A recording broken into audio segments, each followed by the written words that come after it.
যেহেতু আমরা চলে যাব, তো আমাদের কিছু প্রয়োজনীয় জিনিস ছিল যেগুলো কিনবো কিনবো বলে আর কিনা হয় নাই। তো আজকে বলতেছিলাম যে চলো যা কিনার আজকে কিনে নেই, তো কবে না কবে আবার ঢাকা আসবো, তারপর কিনবো। তো চলো আজকে যাই আমরা।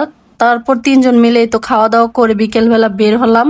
ইদানিং জানি না কি হয়েছে, ভূতে সহজে টাকা পাওয়া যায় না। আমরা কয়েকবারই ভূতে গেছিলাম টাকা উঠানোর জন্য, পল্লী বিদ্যুৎ, তারপরে হচ্ছে সেনাতে, তারপরে নয়ারহাট। তো আমরা জানি না কেন টাকা থাকে না। তো আজকে আবার গেছি, যাই হোক কিছু টাকা পাইছি, তো ওই টাকাটাই উঠানো হয়েছে। আর এই যে কাউসার তো জানোই যে এখানে যায় এটা ওটা খাইতে চায়, তো কাউসারকে একটু খাবার কিনে দিতেছি। আর আজকে কিন্তু আসবে ডিজিটাল কিচেনের আপু আমাদের সাথে দেখা করার জন্য। তো আপুর আমরা কল দিছি যে আপু তুমি আসো, আইসা দেখা করে যাও, যেহেতু আমরা চলে যাইতেছি, আবার কবে না কবে আসবো, তোমার সাথে দেখা হবে, তুমি আসো। তো আপু বলতেছে আচ্ছা তুই আস, মানে আমাদেরকে বলতেছিল যাওয়ার জন্য। তো আমরা বলছি না তুমি আসো, আইসা দেখা করে যাও। তো আপু কিন্তু আসছে আমাদের সাথে দেখা করার জন্য সেনাতে। তো আমাদেরও সেনাতে একটু কাজ ছিল, তো কাজের ক্ষেত্রে গেছি।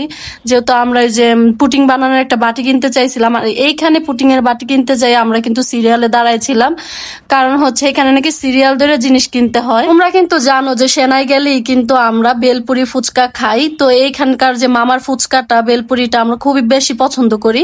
কিন্তু দুঃখজনক ভাবে আজকে লাস্ট টাইম গেছিলাম যে যাই হোক ফুচকাটা খায়া যায় বা বেলপুরিটা খায়া যায়, কিন্তু মামা ছিল না। অনেক আফসোস লাগছে, জানি না আবার কবে আসবো কবে খাবো। তো আর হচ্ছে নয়ার হাটের চটপটি, জানি না যারা নয়ার হাটে আছো তোমরা সবাই কম বেশি জানো এই জায়গার চটপটিটা খুবই মজা। আর হচ্ছে এই তো আমরা তিনজন মিলে আসছি চটপটি খাওয়ার জন্য, কিন্তু আমরা মানে আমার চটপটিটাতে এত ঝাল দিছে আমি খাইতেই পারি নাই। আর হচ্ছে এই দোকানের পিঠাটা আমার খুব পছন্দ, আমার কাকুলি মানে শুটকির ভর্তাটা। এনারা কিন্তু অনেক বছর যাবত এখানে পিঠা বানায়, মানে শীত আসলে ওনারা পিঠা বানায়, তো ওনাদের পিঠাটা আমার কাছে খুবই ভালো লাগে। তো এখানে পিঠাও খাইলাম, জানি না আবার কবে আসবো। তো যা যা খাওয়ার ছিল সবই কম বেশি খাইছি, তো আরো অনেক কিছু বাকি ছিল যেগুলো খাইতে পারি না, ইনশাল্লাহ নেক্সট টাইম যখন আসবো খাবো। এখানেও কিন্তু 20 মিনিটের মতো সিরিয়ালে বইসা থেকে পিঠা খাইছি, তারপরও খাইয়েই গেছি, মানে অধৈর্য হই নাই যে না খাবো না চলে যাই, মানে ওরকম কিছু না, তারপরও খাইছি। আর পিঠা খাইতেছিলাম আর আমার শরীরে একটু পানির ফোঁটা পড়ছিল। তো আমি তোমার ভাইয়ারে জিজ্ঞাসা করতেছি এখন তো বৃষ্টি নাই, তা আমার শরীরে কেন লেগা পানির ফোঁটা পড়ছে। তো তোমার ভাইয়া বলতেছে ঝিন নাকি কান্না করতেছে, এই কারণে পানির ফোঁটা পড়ছে। এইটা মানে এই বিষয়টা ভাইবা আমি অনেক ভয় পাইছি, যেহেতু পিছনে একটু জঙ্গল টাইপের। যারা নয়ার হাটে আছো তোমরা এই দোকানটা অবশ্যই চিনবা। আর হচ্ছে এখানে গেছিলাম চানাচুর নেওয়ার জন্য। নয়ার হাটের চানাচুর কিন্তু খুবই মজা, কারণ আমরা যারই খাওয়াইছি সেই বলছে মানে চানাচুর গুলো অনেক মজা লাগে তাদের কাছে। তো আমরাও কিন্তু এইখান থেকে সবসময় চানাচুর নিয়ে খাই। আর তোমাদের ভাইয়া কিন্তু চানাচুর অনেক বেশি পছন্দ করে। তারপর কাউসার, যেহেতু চানাচুরের মধ্যে বাদাম দেওয়া থাকে, বাদামটা কাউসার বেশি পছন্দ করে। তো এখান থেকে চানাচুর নিয়ে যাইতেছি, কারণ জানি না আবার কবে আসবো। আমি বারবার বলতেছি যে জানি না কবে আসবে, এটার জন্য কেউ মনে কিছু নিও না, আসলে জানি না কবে আসবো। আর এই দোকানের আঙ্কেল কিন্তু আমাদের দুইজনকে খুবই ভালোবাসে। আঙ্কেল সবসময় আমাদের জন্য দোয়া করে। আঙ্কেল বলতো যে তোমরা সবসময় মিলেমিশে থাকবা, তোমাদের দুইজনকে অনেক ভালো লাগে। তো আঙ্কেল রে বললাম যে আঙ্কেল আমরা কিন্তু চলে যাইতাছি।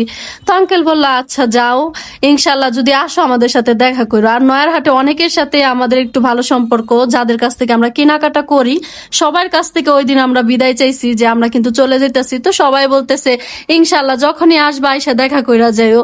তো তোমাদের বড় আপুর বলতেছিল যে মিষ্টি খাবে, তো এই দোকানের আবার একটা মিষ্টি আছে যে নয়ার হাটে, তো ওই মিষ্টিটা আবার ওর পছন্দ। আর আমাদের এই যে ইসলামপুরের মিষ্টিটা অনেক ভালো লাগে, কিন্তু আমি খাই না, আমার কাছে পছন্দ লাগে না কেন জানি না, আমার কাছে এখন আর ভালো লাগে না, আগে ভালো লাগতো। তো এই দোকানে কিন্তু অনেক তর্ক করছি, যে ভাইয়াটা ছিল সব মিষ্টি উনি অনেক দাম চাইতেছিল। তো আমি আবার একটু দামাদামি করি সবসময়, আমি কাকুলি আমরা দামাদামি ছাড়া জিনিস কিনি না, তোমরা জানো। তো যাই হোক এখান থেকে আমরা মানে হাফ কেজির মতো মিষ্টি নিছি, বেশি নেই নাই, যেহেতু আমরা চলে যাবো। তো এত মিষ্টি নিয়ে লাভ কি, আসি আর একদিন।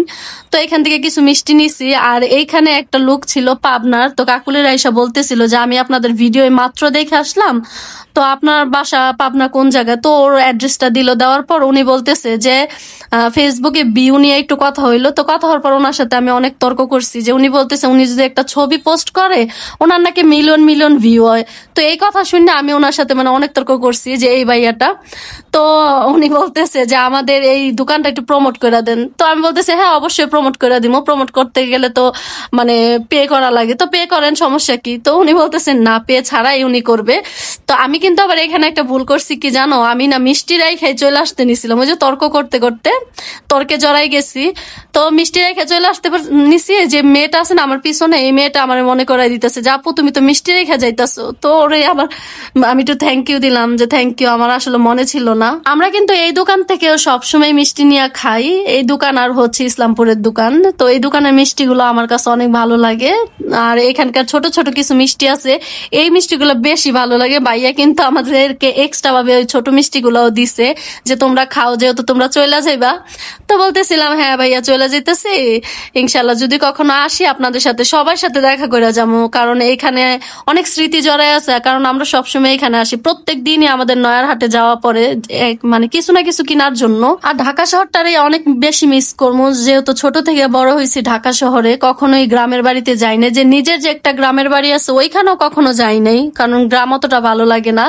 তো আমার শ্বশুর বাড়িতে মোটামুটি ভালোই লাগে, অতটা খারাপ না, কিন্তু গেলে আমি আসতে চাই না, আর আসলে আমি যাইতে চাই না। তো আমার কিন্তু যাইতে ইচ্ছা করতেছে না, আমি জানি না কেন আমার যাইতে ইচ্ছা করতেছে না, যেহেতু মানে সব সময় থাকতে হবে ওইখানে। একদম কি কম, আমার অনেক খারাপ লাগতেছে, আমার মানে মুখ দিয়ে কথা বেরিতেছে, আমি যে বয়সটা দিতেছি আমার খুবই খারাপ লাগতেছে।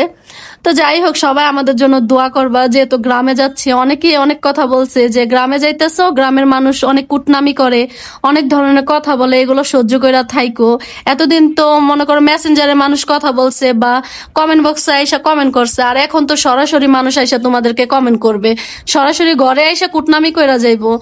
আর তোমরা সম্পর্কটা শক্ত রাখার জন্য যা করা লাগে তাই করো, ইনশাআল্লাহ চেষ্টা করবো যেন সম্পর্কটা ঠিক